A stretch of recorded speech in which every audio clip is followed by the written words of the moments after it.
新冠疫情过了后，已经3档无举办的桃园机场论坛，伫今仔日重新开始。这回因讨论的是智慧机场，要用 AI 人工智慧来预测通关的时间，也通来预测这飞行机慢分是会慢偌久。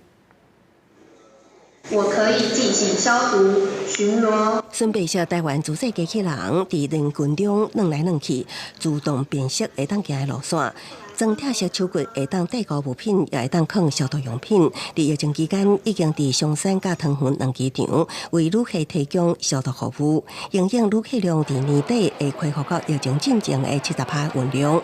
桃园机场当积极导入 AI 甲各式自动化服务。我可以预测第二航厦今天出境人流会有多少，而且这些人我会用 AI 让他去预测他会在什么时候分布。我们有办法预测今天我 T2 的出境安检最高等候时间大概是多少？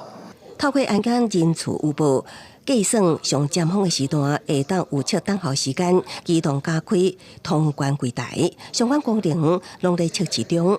参与论坛的专家分析，亚太地区主要机场拢已经导入各式的自动化设施，所谓自动化会减轻人员的压力。不过对台湾来讲，上要紧着急的，永远是需要有新的航站。The planned Terminal 3 is set to open between 2024 and 2026. Is the response of this island to welcoming more passengers, and it is desperately needed. It is desperately needed because the risk is congestion, the risk is quality.